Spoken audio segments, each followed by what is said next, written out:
Hoje a igreja celebra um dos seus santos mais amados do nosso tempo, São Padre Pio de Pietrelcina, que fala de um homem que desde os seus 5 anos já tinha a convicção de se entregar à ordem franciscana. Uma criança que já com 5 anos já fazia penitência, com 10 anos já dormia no chão e colocava uma pedra como travesseiro. Isso está arquivado na casa dele, né? Essa pedra está lá. Junto com essa pedra tem um material de disciplina, onde Padre Pio com 10 anos já se flagelava para se unir mais a Cristo, pela reparação das ofensas que o coração de Cristo sofre pela vida mundana dos pecadores.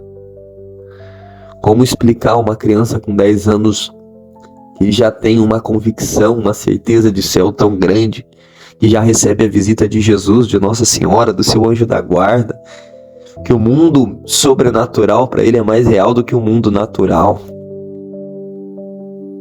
Com 15 anos já entra na ordem religiosa e já começa a sua guerra contra Satanás. Com 21 anos se torna sacerdote e já nos primeiros anos de sacerdócio já recebe os estigmas de Cristo, a marca de Cristo no seu corpo. Padre Pio, que quando perguntado a respeito da missão dele, porque cada santo vem para um tipo de realidade, ele diz que ele veio para os sacerdotes.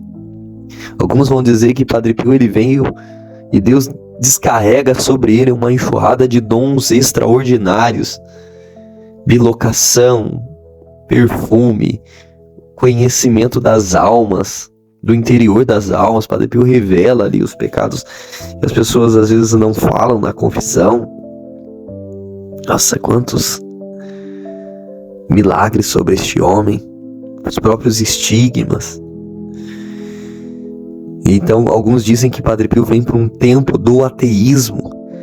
Então tanta coisa envolvida na questão da tecnologia,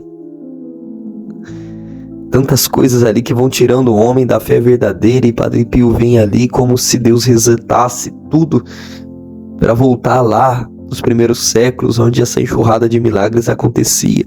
Quantas pessoas eram curadas, meu irmão, de doenças ali inexplicáveis, somente com a bênção que ele dava, somente em tocar na foto dele, somente em ouvir a voz do homem. Quantas ressurreições, mulheres que levavam as crianças mortas para o Padre Pio e ele dava uma bênção, a criança ressuscitava. Pessoas que sem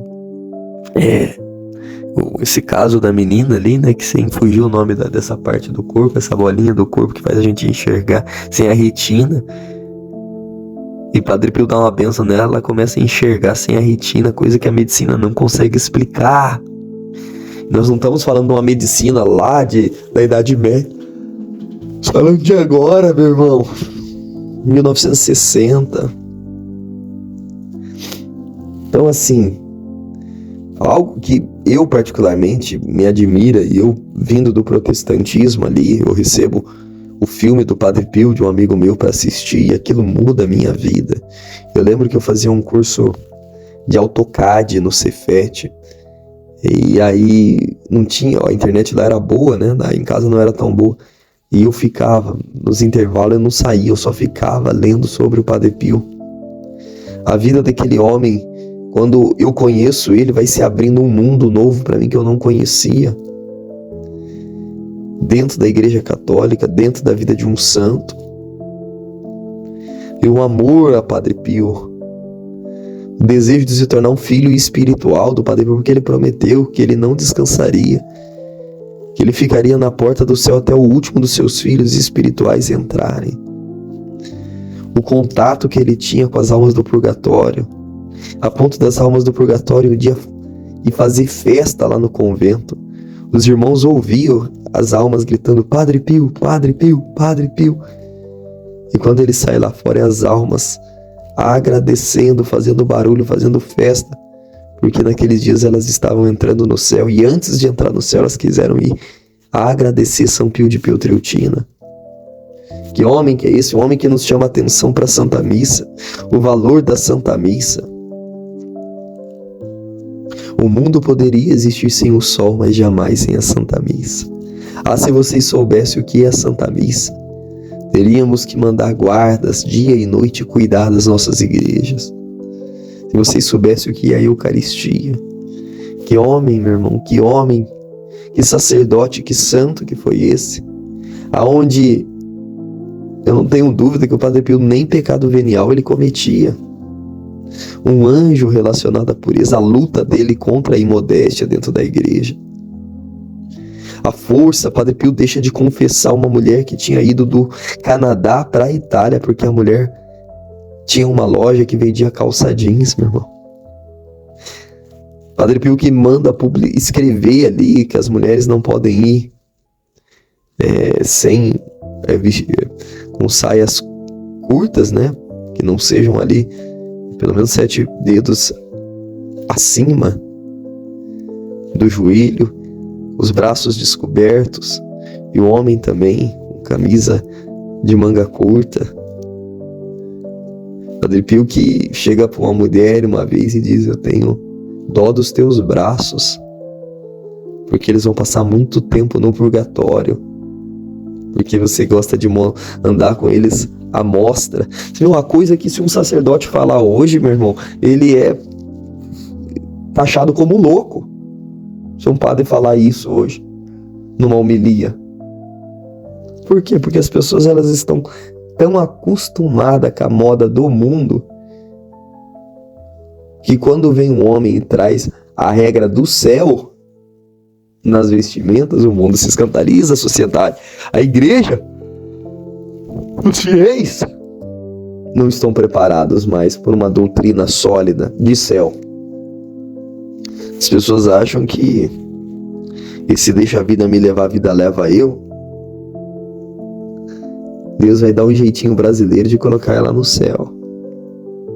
Um homem que chorava copiosamente por medo dessa geração que viria após a morte do Padre Pio não ter espaço para ela no inferno.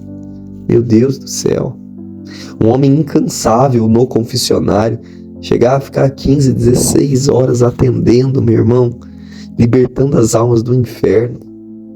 O amor que ele tinha pela igreja, diante de tanta acusação. Padre Pio foi acusado de doenças sexualmente transmissíveis, de sair com suas filhas espirituais. Padre Pio foi acusado de roubar dinheiro. Padre Pio foi acusado de ser louco, de criar, de tomar remédio, de colocar soda, tantas coisas na sua mão para que os estigmas. E suportou tudo, meu irmão, no silêncio. As punições, os bispos que o acusavam, os sacerdotes que o acusavam, ele tudo recebendo, como ele diz, da mãe igreja.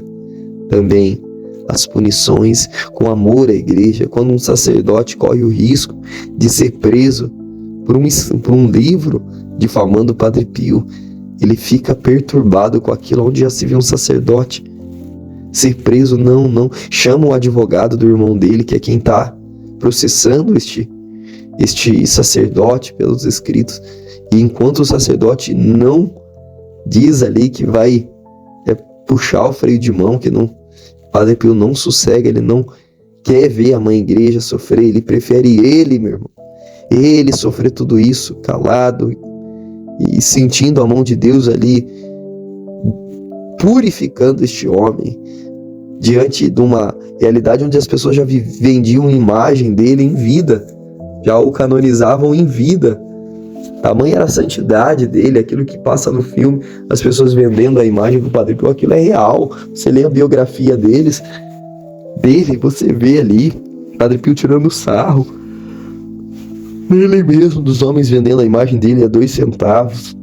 Então assim, o que falar de um homem desse, a não ser pedir a sua intercessão, pedir a graça de amá-lo e de encontrar essa pureza, essa santidade, esse desejo de céu que ele encontrou, essa fome, essa sede de oração. O Padre Pio chegou a rezar mais de 100 terços por dia. fome de Deus, de alimentação, uma missa que durava 3 horas, mas quem participava da Santa Missa do Padre Pio dizia que era questão de 30 minutos, porque a atmosfera do lugar mudava quando este sacerdote celebrava. Eles eram levados para outra dimensão, eles eram levados ao Calvário quando participavam da missa do Padre Pio, que começava de madrugada. E as pessoas iam para quê? Para ver o céu, para tocar no céu através da missa deste homem. Que São Padre Pio interceda por nós e nos leve mesmo a este amor cada vez maior à Santa Igreja de Cristo, que neste tempo, mais do que nunca, precisa de homens e mulheres apaixonadas por ela.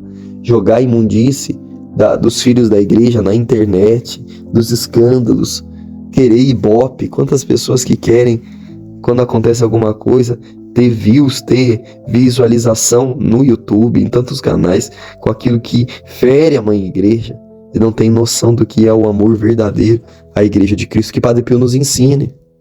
E ensine os influenciadores hoje, digitais aí, que não colocam um filtro em cima daquilo que publicam.